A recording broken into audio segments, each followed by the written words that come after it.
It's a rare opportunity to have live aircraft, and it adds an authenticity to the picture. It's great to have real aeroplanes in movies. You know, I've seen a lot of movies where the flying has been CGI'd, and you can always tell the difference.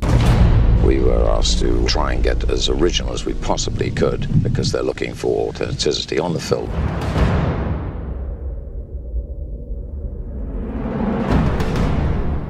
It's a German convoy after their defeat at the Battle of El Alamein, retreating from the British and the Allies, and then the column is attacked by British warplanes.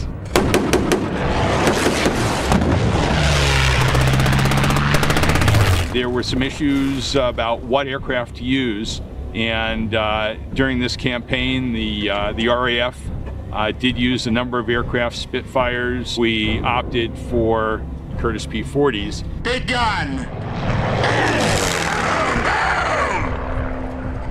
Cut! And, fortunately, we were able to get Steve and John Hinton to fly them, who are the best in the movie business to fly this kind of stuff.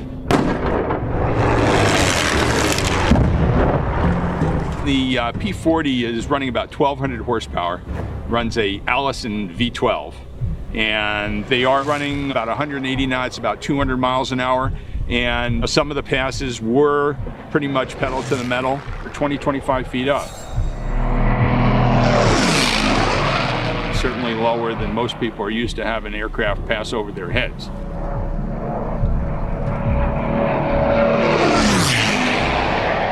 In any case, they are loud, they don't have mufflers, and they're coming through here at warp 9, and it's a terrific sound. Hey Matt, thank you, that was incredible. That was incredible, you're getting applause down here, buddy. We're very fortunate in the aviation world here to have a person like Tom who appreciates these kind of airplanes, and I've watched him while we're on set here, and every time we fly the airplanes he's got a big grin. That was incredible. Great job, thank you very much. We have Hitler's arrival, where the Junkers are actually being escorted by the fighters.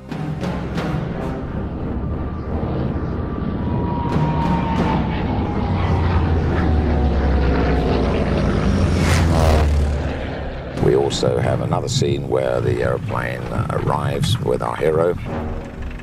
Yeah, of course I love the airplanes in the movie. I love aviation, so we had authentic World War II aircraft in there, Messerschmitt 109 and the Junker. The Messerschmitts are protecting the Junkers, and so each of the shots in the film are the Junkers are there and the Messerschmitts are protecting them from enemy aircraft.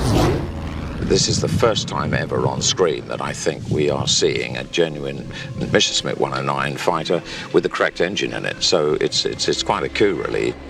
I've been in the business for 40 years and I've never seen one flying before him. There are very few of these left in the world. In fact, the one I bought from the UK is the only flying one in the UK. Messerschmitt, we are actually filming you from the far end of the runway, so we do need you to continue with that low run over the top of them when they pass this position.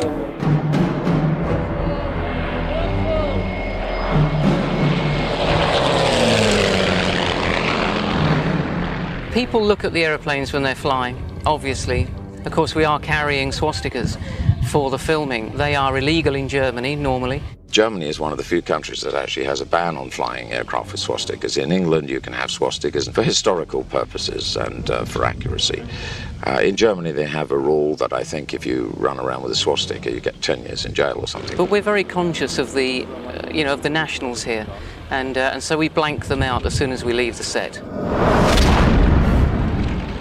I would think there's probably about 6 or so Ju-52 Junkers flying in the world today. These are proper, full public transport aircraft, so the pilots have to have commercial licenses and be type rated to be able to do the work that we're doing. I think the biggest challenge is to be able to get the chance to fly this old lady built in '39. So it's nearly 70 years old, because all the modern aircraft we're flying today, they have computers, screens, it's all kind of help you have in the aircraft, and this is just the machine and you.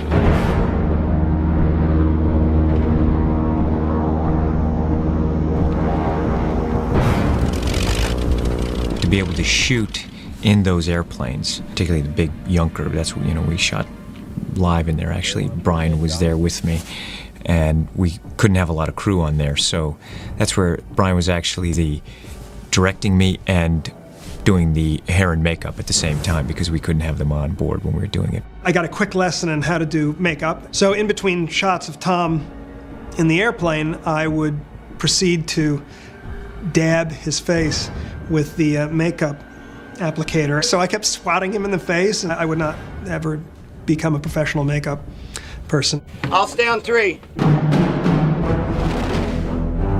And once we just kind of ran out of film, Tom Cruise just basically started encouraging the pilots just to have fun, and we're doing some crazy things. Geez, we were just about to do a loop.